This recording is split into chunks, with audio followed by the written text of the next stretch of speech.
Hello guys, Kieran here with Explorminate, and we're going to get right into video 2 of 3 here on this little skirmish in Ashes of the Singularity Escalation.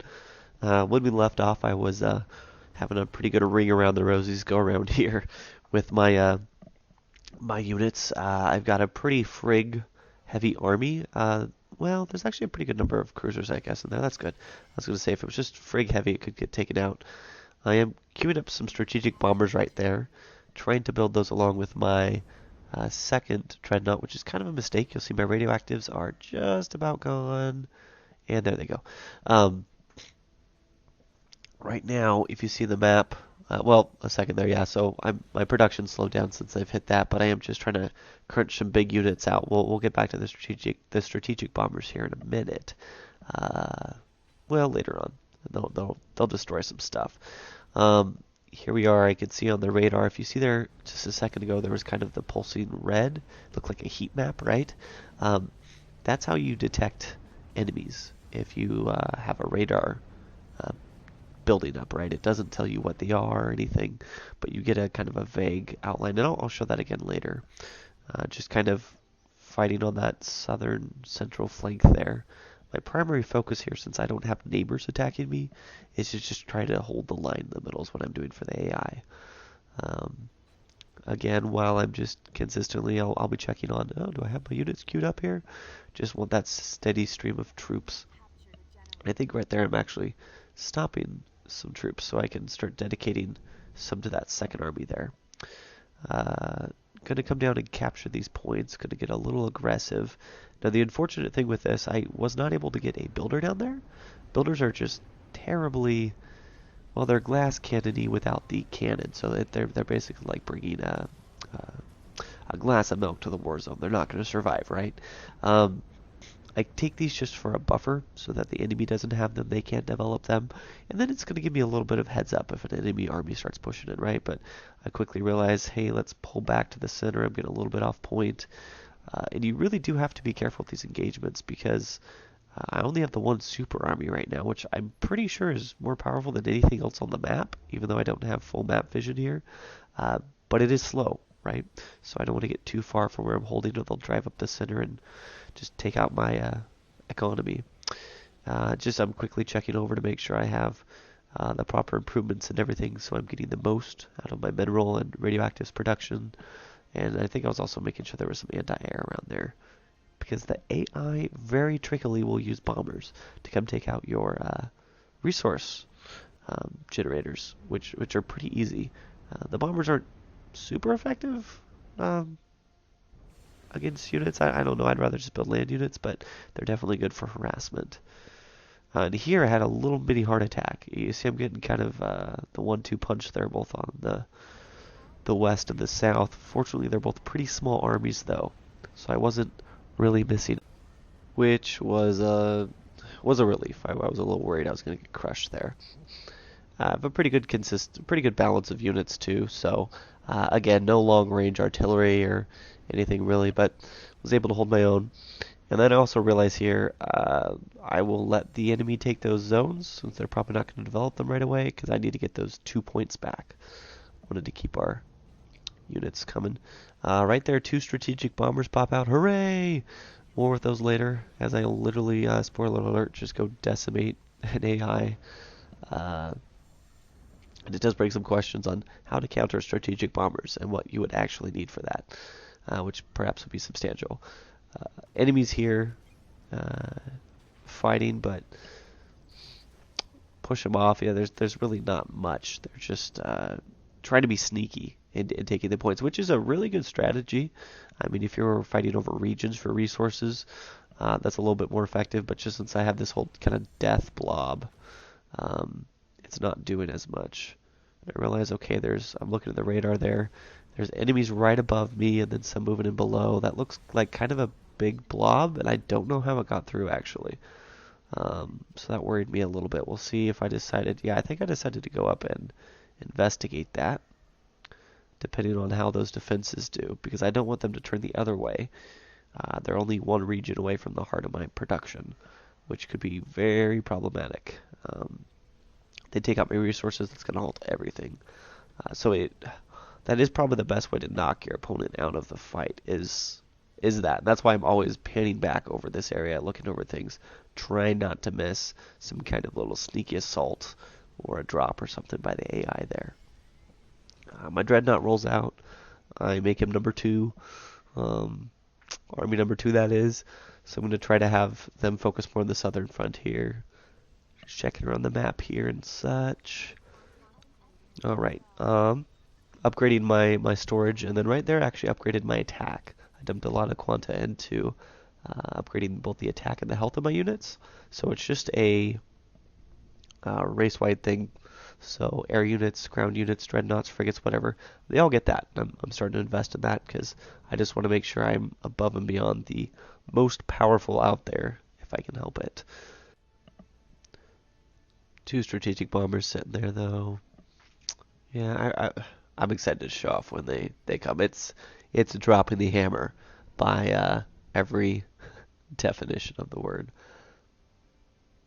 Don't actually know why I was moving up here right now. I think I was just distracted.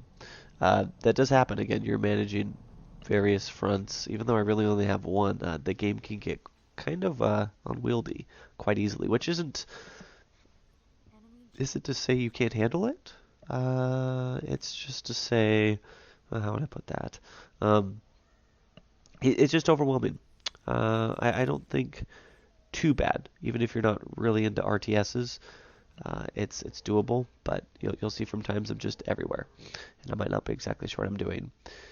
Here, though, is one of the times when I do know what is going on for sure, and I have a very specific plan for those four bombers. Now, those four bombers have a ton of health, and I think, as I mentioned, a ton of armor and do a ton of damage. So I'm going to fly them across the kind of northern part of the map, across where my blue ally is, and go try to take out the guy right next to him. Hopes there are, if I take out the enemy, I can obviously alleviate some pressure on that flank for the AI so they can hopefully help me, since I think, as I expressed, there's a little frustration on my end there with being able to coordinate with the AI at all, but also it opens up some room for expansion, so they might be able to get a little bit of a mid-roll lead and things, which would definitely be helpful for them. Sure, they wouldn't mind it. I'm not going to be able to get over there, but hey, if my ally can use it, if we all win, that's all that matters. So, yeah, just still trying to play keep away here on these points. As you can tell, the AI is really trying to put up a fight here, but they're really not pushing in with the, I guess, the force all at once that's necessary. Most of the AI's power, I think, is actually with their defenses. As you'll see later, they have just insane amounts of static defenses, which is not bad.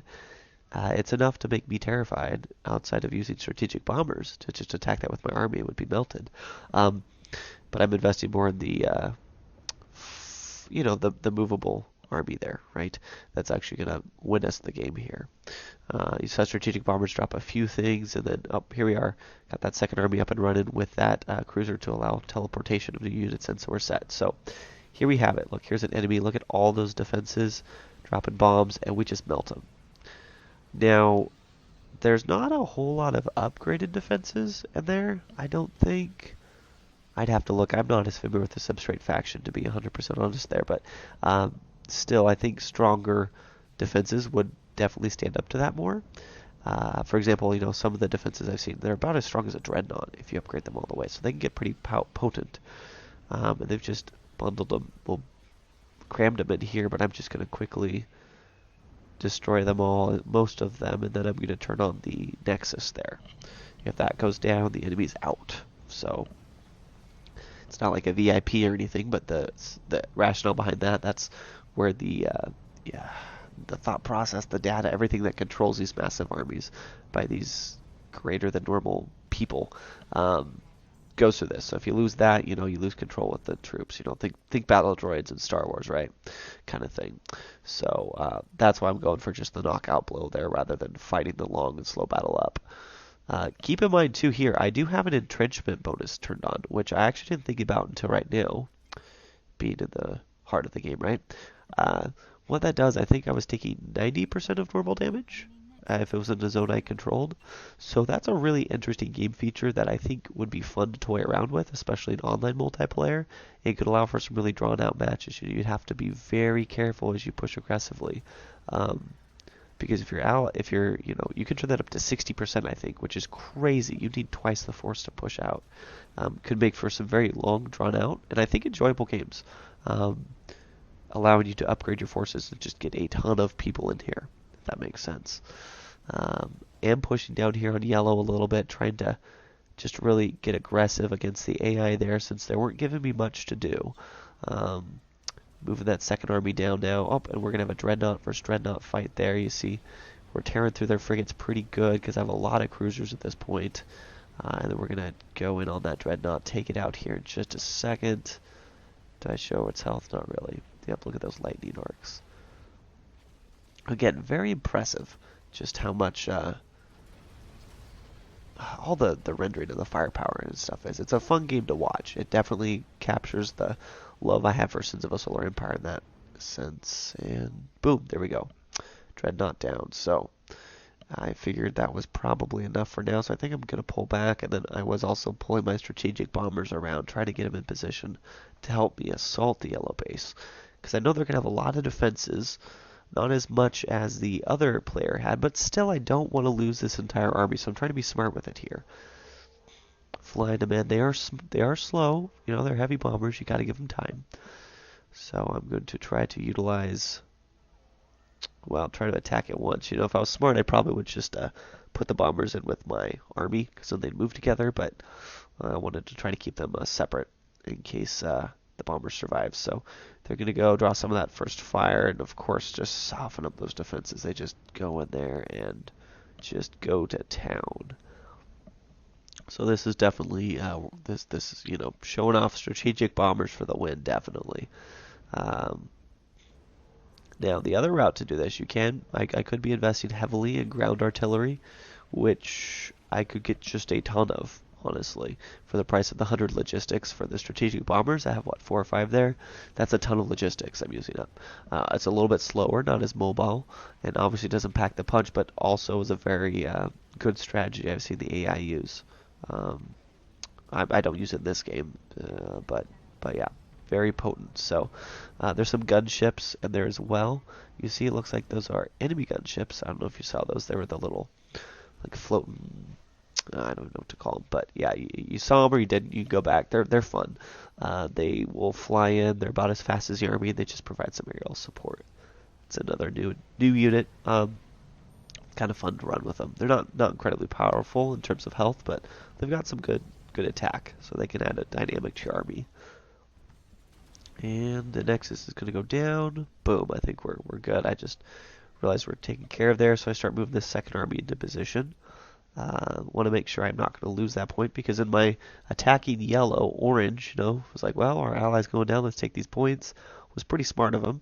Take that moment to just sneak right in behind my forces, but the second army here is going to move in. We are going to have another Dreadnought versus Dreadnought engagement, although I have an anti-Dreadnought unit here, so you're going to see those missiles volleying and things. It's pretty fun to watch that. I think we're going to come out okay, even though this army is definitely not as strong. It's more powerful than the one I ran into. That's what we need to say there. So pulling the first unit back, at this point, I just want to make sure we don't have any good breakthroughs on the line. On the enemy side, that would really ruin my day. So try not to get too greedy, but we've knocked 2 AI out pretty quickly, so pretty satisfied with that. The northern half of the map is basically, well, it's nothing we have to worry about anymore, so I can just pull back and know that there's going to be a lot less coming at me. AI is doing a very good job here of attacking. There's a good old pincer movement, right? I'm going to pull back here, actually, because I'm like, well, that is more than my units can hold, and while my Dreadnought's fine, that's a lot of cruisers. So, pulling my main force back, going to just try to cut my losses, hope the AI kind of does something to rout these guys, but just trying to get my Dreadnought away and maintain my cruiser there. So, you see a little bit of a loss, but it's a tug of war, right? It's not won at once, and I think that's what you have to understand about the game there. It's one of the appeals for it, though, for me. Well, definitely one of the reasons I enjoy it there. So It's not all over at once. It's not like, oh dang, I rolled unit A and they rolled unit B that hard countered me. I'm gone. Now there are counters in this game and things, right? But it is much more of an ebb and flow as opposed to a one decision is going to just screw you over kind of thing. So there we are. We'll wind down here. Video's almost over, but just a few more attacks. Strategic bombers. I'm just like, let's go make orange pay. I'm gonna blow a hole in their defenses. I don't think I pursue that, but I'm like, the AI wants to try great, or they might just try to. Well, I was just using the strategic bombers, honestly. I think I was trying to get him killed because I wanted the logistics for men. And at this point, I knew I just needed a turtle because we're doing good. We lost the points there, but it was just momentarily. We still have the lead with the AI down an ally. We're sitting pretty good here. So taking that back, moving 2 around, going to have them drop down as they keep recouping their forces there and things. But yeah, so I mean, there we have it. Pulling out, I'm showing off the map a little there. Should have pulled that up a little bit more. I probably won't do a video on that. But again, I really want to compliment that map. If you need to control a lot, it allows you to do so. I do probably a little bit more focused in combat on this series here, just for the sake of it being interesting, right? But I do want to just emphasize again, it's very useful, very good addition there. So, and there's the pause. So there we have it. I'm just zooming out, poking around, giving myself time to finish this up. So appreciate you guys watching. We'll finish up with one more video here, and this will finish the series. I mean, obviously, you can probably tell it's a victory at this point, but still worth watching. See how it finishes out. And let me know what you think of the game, whether you have it personally or have questions or anything. But as always, just wanted to say thank you. I mean, you guys are why we do this. So thanks for watching, and we'll catch you at the last video.